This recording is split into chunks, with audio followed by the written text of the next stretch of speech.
Let's hope I fix this. In order to take the alternator off, you have to loosen the alternator belt. Hello, my Rover friends, and welcome back to the Lucky 8 channel. Today, I have to face inevitability. I've created this insane idea, which I'm still excited to do, the RoverBall. What we're gonna do is drive from the Red Ball Garage in New York City all the way to the Portofino Hotel in California in the spirit of the Cannonball Run.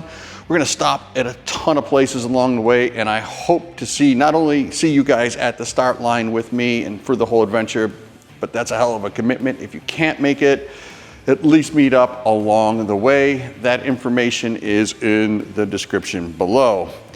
But now back to the inevitability. I wanted to do the Cannonball in arguably the most unreliable US spec Land Rover ever made, the Freelander. And the whole point is, if you maintain these vehicles, they can be good. Some require more maintenance than others, but they should be able to get you from point A to point B. And that's where we're at. Bought this 3-door, super cool Freelander. That's right, I said that. And I knew it needed timing. Like, that's just one of those things you should do.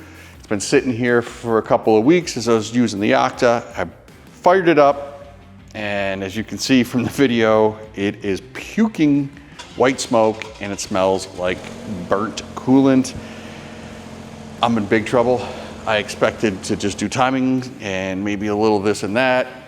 Now I have to do a complete engine rebuild. And if you guys are fans of Lost Cause Ranch, my buddy Joe, if you're not, subscribe to him. He is the best. Joe is going to join me on the Cannonball, and he too has a Freelander. And he dug into how the car was able to get oil with the motor looking like that, full of sludge. I have no idea. So when I saw that, my heart dropped. Now I got coolant burning, so I have to do head gaskets. Oh my God, what did I do? I'm gonna cue the intro. We'll take a look at the Freelander, and then I'm gonna get to work. And anybody out there that knows these cars, please comment. I am looking for any help I can possibly get, as I know zero other than not to buy them. That's all I know, and clearly I didn't listen to my own advice. Cue the intro.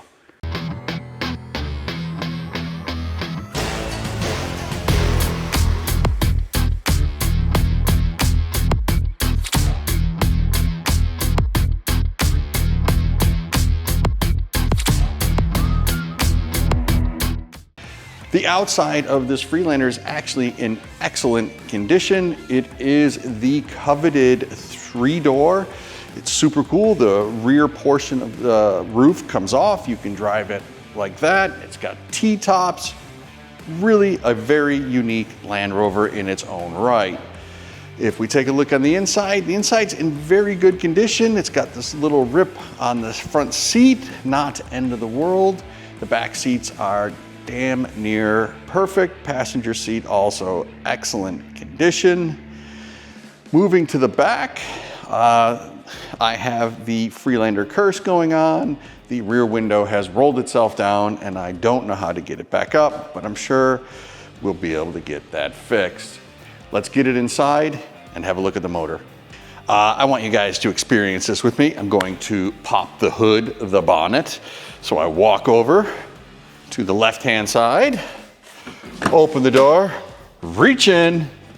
Oh, there's a spot for it. You can feel the cutout, but there's no hood release. Just want you to experience that, because I have done that about 30 times. Then we come over to the passenger side, open the door, reach in. Same cutout as the other side, but there's actually a hood release. Let's hope I fix this and never have to open it again, because that just makes me bonkers. Like I said in the opening, I really don't know anything about these motors other than they're not very good. Our coolant bottle, completely empty. Oh, we got a new cap on it. Oh, I can smell I can smell the exhaust in there. That's not good. Moving along, nothing else seems to jump out. The hoses are a little bit damp, but not end of the world. That's together, yeah. For the most part, pretty good. Let's get this cover off and start digging into this monster.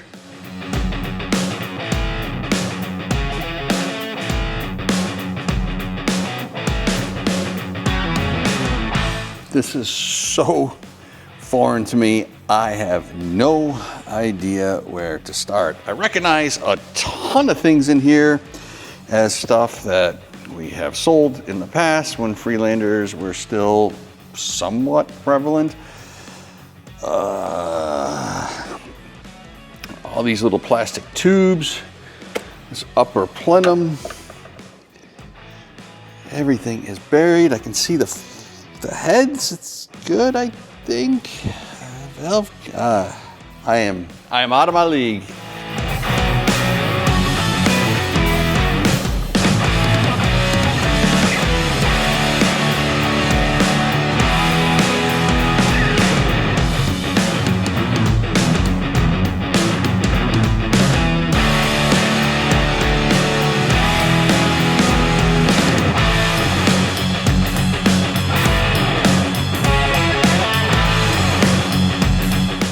Okay guys, let's take a quick look underneath the car, see how much oil we got laying around and see if anything jumps out. Over on the side, we gotta get that cover off. You can kind of see in the background there is the tensioner. Need to get this cover off and all of these accessories to access the long timing belt. We've got a fair amount of oil.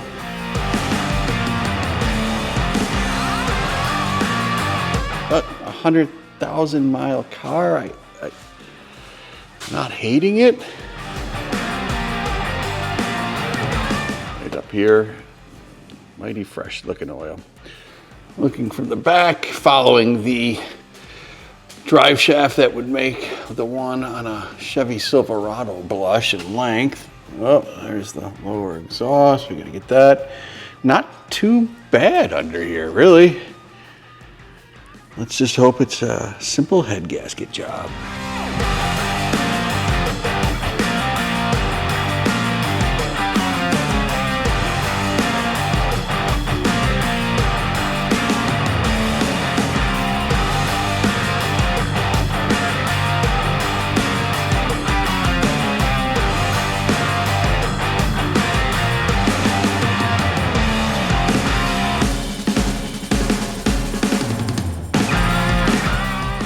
We have officially hit our really bad.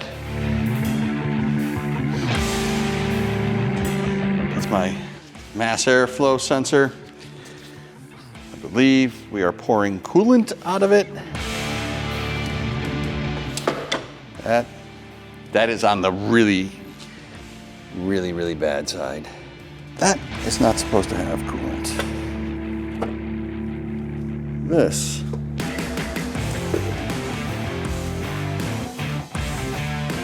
supposed to be full of coolant. And definitely shouldn't be coming out of there.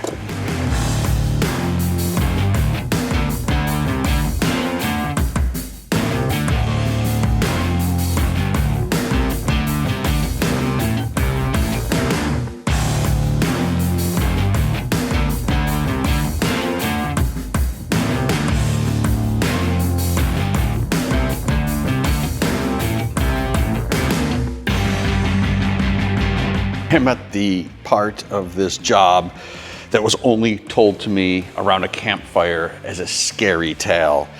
In order to take the alternator off, you have to loosen the alternator belt. Power steering belt's all one SERP belt. What makes this car so special is you have to disassemble the engine motor mount contraption, and that's the best way I can describe it. But you can't unbolt that. You need to jack up the bottom of the car in order to take the motor mount apart so that you can take apart the tensioner so you can change your belt. This is absolutely bonkers.